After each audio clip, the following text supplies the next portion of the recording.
Ciao a tutti e benvenuti a questo nuovo video. In questo video, insieme a Filippo, vogliamo rispondere alla domanda che ci è stata fatta da Andrea. Andrea ha appena finito di leggere il nostro nuovo libro, Dal caos alla libertà, e ci ha posto una domanda molto profonda che è importante condividere, secondo noi, anche proprio a più persone, perché probabilmente è un qualcosa che più persone si stanno chiedendo. La domanda va a riprendere una frase che nel nostro libro citiamo più volte, che è la frase "è tutto perfetto così com'è". Ecco, questo concetto di perfezione, che viene spesso nominato nel mondo della New Age, è appunto un concetto che è importante farlo scendere in profondità, farlo scendere al cuore, perché finché a livello mentale, a livello razionale, diciamo è tutto perfetto così com'è, lo possiamo dire magari nelle nostre fasi migliori o nel momento in cui siamo a un corso di formazione o nel momento in cui siamo ad un ritiro, però poi quando siamo in coda alle poste ci dimentichiamo di questa perfezione. Perché ce lo dimentichiamo? Perché in realtà non l'abbiamo davvero compreso a livello profondo, l'abbiamo soltanto studiato a livello teorico, a livello mentale.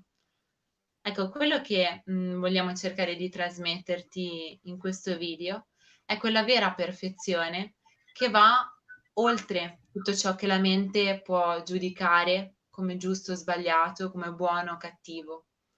Per questo non viene detto è tutto bello o è tutto giusto così com'è, ma viene detto che è tutto perfetto. Cioè si parla di una perfezione che va oltre la mente e i nostri pensieri. Sì, alla fine è la mente che decide, dà un giudizio a qualsiasi cosa, quindi il fatto che sia difficile pensare o accettare anche che delle cose brutte facciano parte della perfezione è perché proprio dietro c'è una mente che giudica una cosa buona, una cosa cattiva, quindi se vai al di là del giudizio della mente, in realtà non esistono neanche i giudizi, quindi non esiste che una cosa può essere negativa o positiva.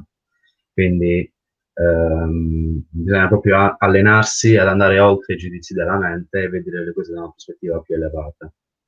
Quindi se tutto è Dio, in realtà è difficile pensare che una cosa non provenga da Dio. Quindi anche a volte delle cose negative ci succedono proprio per farci, per darci una spinta a trasmutare determinate cose, perché ovviamente se tutto quello che accade è bello e semplice, allora uno non riesce a fare un lavoro su se stesso se deve farlo. Sì, è vero, e anche di questo ne parliamo proprio nel libro, del fatto che solitamente ci sono due modi comunque per evolvere, per andare oltre, e un modo è la sofferenza, non è un passaggio obbligatorio, nel senso che può essere utile, può essere funzionale finché non comprendiamo che si può arrivare alle stesse consapevolezze, arrivare appunto oltre, anche senza doverla sperimentare.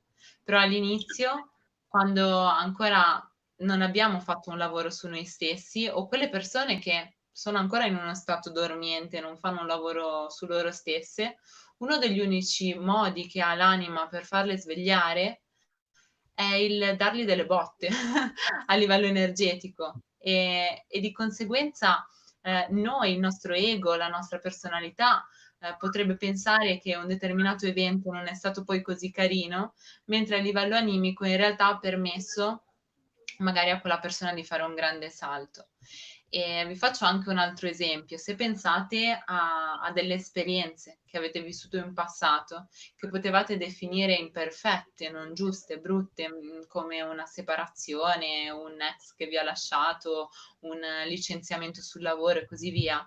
Ecco, lì in quel momento non lo vedevate perfetto, mentre ad oggi potete vedere che era perfetto quello che è avvenuto. Perché lo potete vedere? Perché non siete identificati in quella situazione, non siete all'interno della dinamica e la vedete da fuori. È la stessa identica cosa che fa l'anima. L'anima vede le nostre esperienze terrene da fuori e di conseguenza, vedendole dall'esterno, non le giudica perché non è toccata da esse e quindi vede quella perfezione, quell'esperienza che stiamo svolgendo senza giudicarla. Di solito le più grandi intuizioni o comprensioni derivano anche da questi momenti magari di, tra virgolette, sofferenza o momenti difficili da accettare. Faccio un esempio proprio estremo che è Eckhart Tolle, che se avete letto il libro Il potere di adesso, lui proprio racconta la sua esperienza di illuminazione che viene proprio dal momento più buio della sua vita, una notte di immensa disperazione, dove senza fare un granché, proprio il suo grande dolore l'ha proprio spento ad illuminarsi spontaneamente. Lui è stato per tipo un paio d'anni che gironzolava in un parco, mi ricordo su una panchina, è stato in presenza per 2 anni, così in estasi.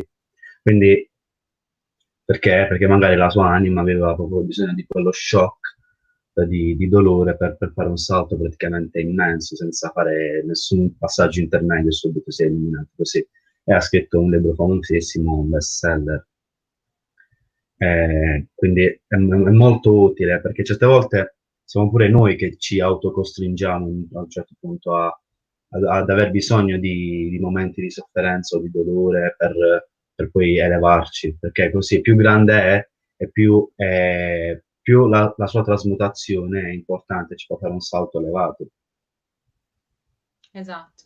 Fino ad arrivare a davvero quel momento in cui riesci a comprendere determinati, step che fai proprio a livello evolutivo e allora a quel punto segui questo flusso energetico, ti arrendi ad un qualcosa di infinitamente più grande di te e di conseguenza magari non hai più bisogno di quei calci che prima l'universo ti dava per farti Esatto, capire, perché già sei tu che comprendi.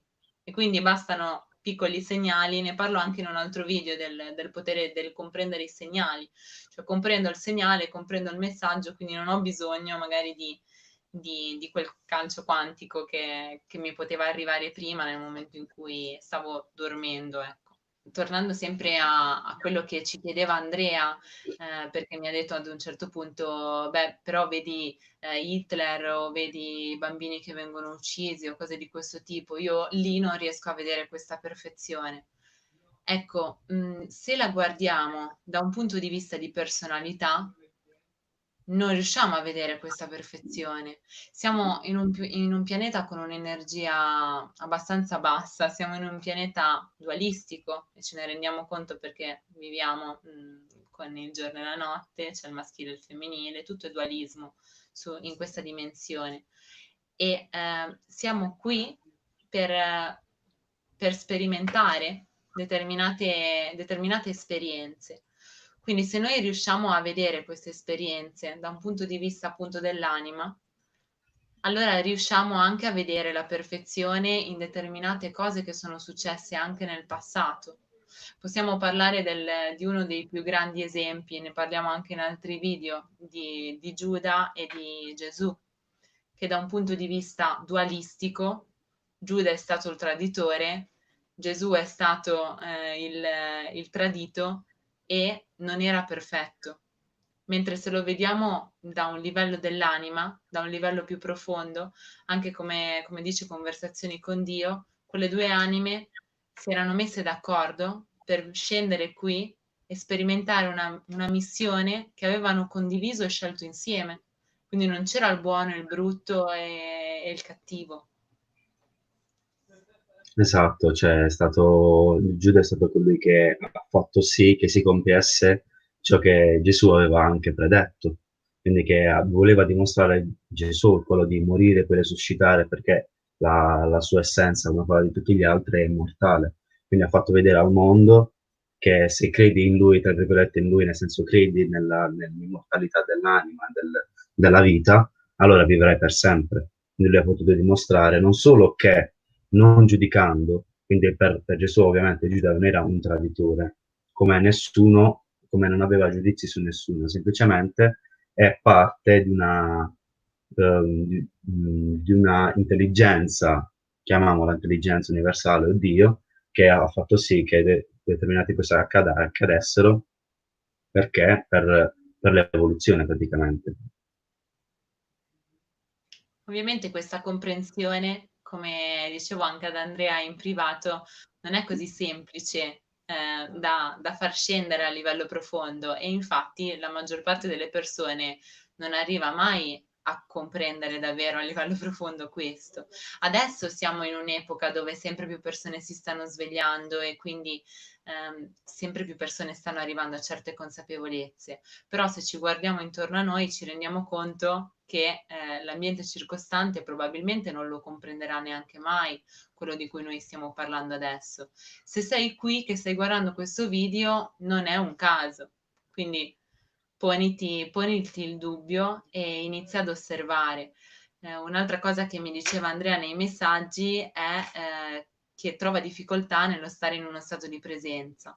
Stessa cosa, all'inizio è un vero e proprio lavoro su di sé e all'inizio non è facile lo stare in uno stato di presenza, e la maggior parte delle persone non riesce a stare in uno stato di presenza, quindi è un lavoro che non è per tutti, ma nel momento in cui lo fai, allora sì che sei davvero libero e raggiungi davvero quello stato di cui parliamo nel nostro libro. Quindi passiamo da quel caos, da quel samsara, come dice il Buddha, da quella ripetizione della sofferenza, ad uno stato di benessere, di serenità che non è condizionata.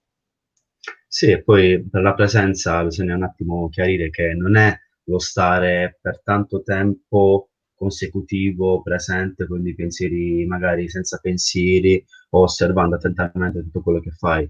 Già in quell'attimo in cui ti accorgi di non essere presente, già stai facendo una comprensione, già sei molto presente, quindi già dai un freno a quello schema mentale che sta sempre per i fatti suoi a raccontare, a parlare, quindi lo blocchi e già gli fai togliere un po' di energia. Adesso poi tra 2 ore ti ricordi un attimo che non sei presente, ti centri un attimo e quindi blocchi di nuovo quel fluido, quel fluire della mente.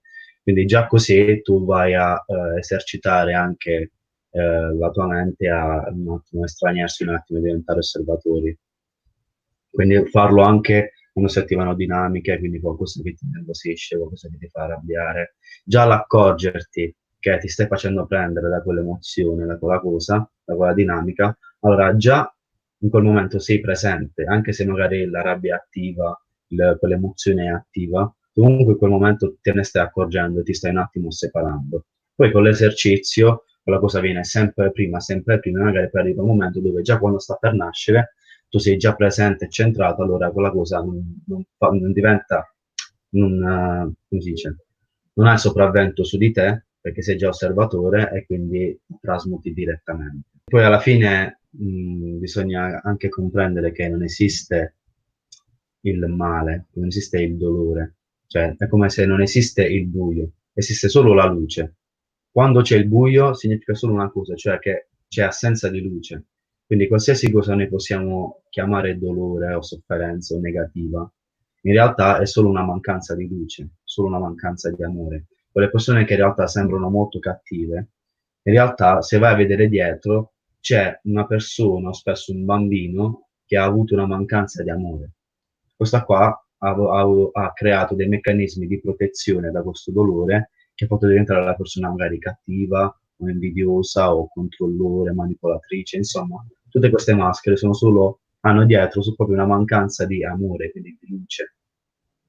Quindi già questo si fa pensare come eliminare il giudizio, che nessuno è cattivo, nessuno vuole fare determinate cose perché è cattivo dentro, non esiste, esiste solo una mancanza di amore, di consapevolezza che ha fatto sì che la persona si comporti in un determinato modo, no? Spero che abbiamo risposto ad Andrea e anche ad altre persone che magari si stavano facendo le stesse domande. E se avete delle domande e altro da chiedere, non esitate a scrivere anche per quelle persone che stanno leggendo il libro o hanno finito di leggere il libro, se ci sono delle cose che non hanno capito, non hanno compreso, vorrebbero approfondire di più, eccetera, non esitate a scriverci.